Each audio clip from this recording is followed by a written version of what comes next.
Good morning. This is John from the Springs Mennonite Church. It's good to be with you today. Here we are at the end of another week.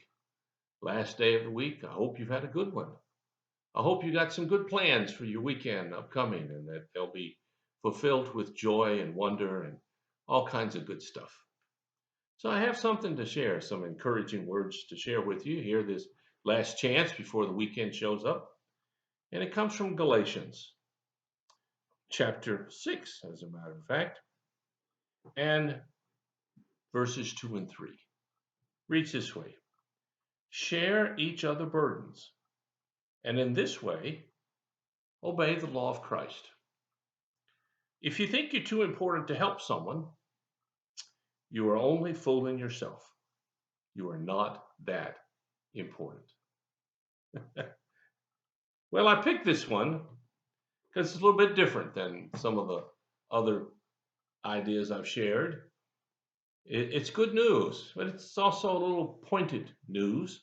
And sometimes I think we need a little bit of each. I don't know about you, but sometimes I need a little nudge in the side or kick in the rear end, as some people say, or something like that. And this is one of them.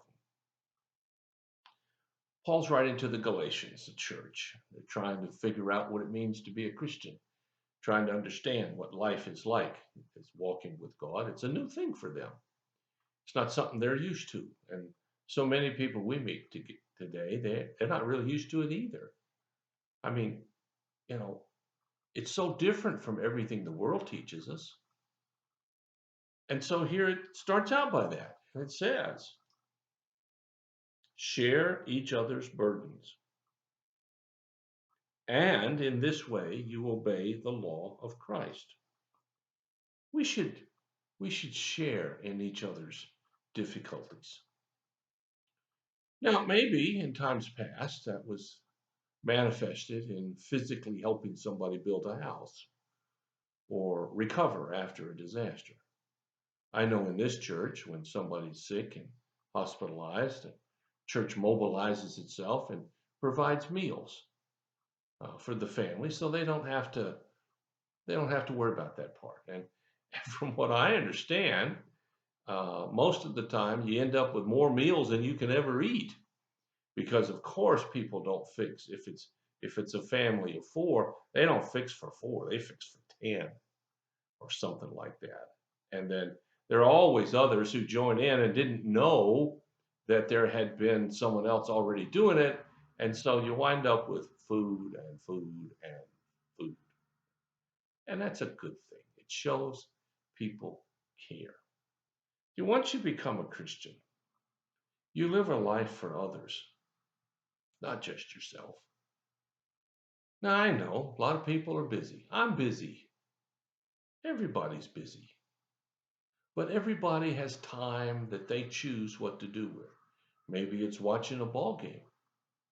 Maybe it's going out and playing cards. Maybe it's going to the movies. Maybe it's going shopping. You know, for most of us, we already have more than we need. Going out shopping doesn't help the matters. It just adds more to it.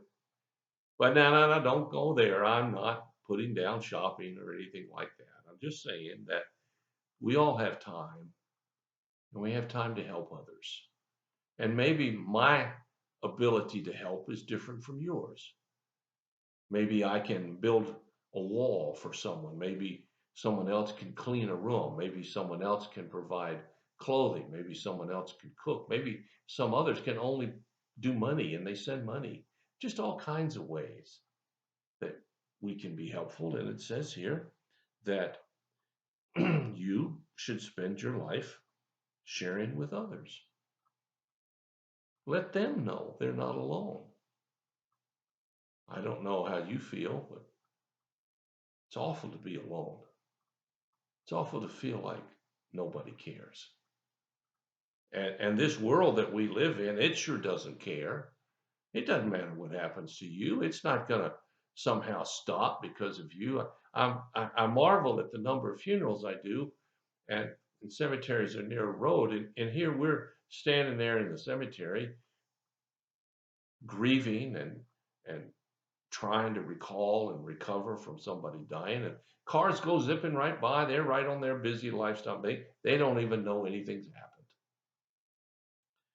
And this passage says that we should share each other's burdens. But then it says this other little piece here. It says, if you think you're too important to help someone, you're wrong. And then I like the bluntness of it. You are not that important. There's some people who think they're special, God's gift to the world. Everybody ought to treat them differently. They deserve this, they deserve that. Now, I'm not suggesting you don't have confidence. I have confidence in what I do. I'm good at it. I like doing it, and God enables me, I hope, to do it better and better. But I realize that I'm not the one who's responsible for all of this, both the good and the bad, but particularly the good, that God is. And so when we think that we don't need to do anything to help someone, we're fooling ourselves. You see, it's kind of like this. Someone told me a long time ago, you take a car and you go fill it up with gas. Now, if you just put that car in a driveway and it never goes anywhere, you can't put more gas in it. Because in order to put more gas in it, you have to use the gas that was already in there. You have to use what you've got in order to get more. Now, if you're content to have a car that just sits in the driveway and you look at it, well, that's okay. It'd be far cheaper to get a big picture of one than it would be to go buy a car. But you see, you have to use what's already there in order to get more so you can use it more. You have to use your talents and your gifts in helping others in order for God to give you more gifts and talents. It's a constant receiving and giving thing. The more you give, the more you receive. It's really pretty simple. If you're feeling lonely and you're feeling like nobody's caring much for me, then go out and care for somebody. Go out and express that care. And in doing so, your loneliness will be replaced. If you're thinking nobody loves you, okay, go love somebody. If you don't know who to love, just pick somebody that comes along. Speak a kind word to them, smile at them, give them $1 to go to the store, or pick up something while you're in the store and hand it to them as you go out. You see, by giving, we get. Now, we don't give to get. That's a selfish motivation. But we give because we want to give. And by giving, God gives us even more. That's the way it works. So today, take a look at yours. See how you do it. See how things are working out for you. I'm pretty sure wherever you are in life, you could give a little bit more. Now, I'm not saying sacrifice the whole barn, but just give a little bit more and see how God responds. So this weekend you got a chance to practice. I hope you do.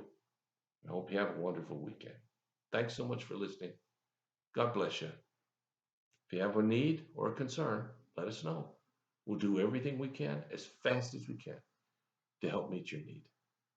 Until later, I'll talk to you again.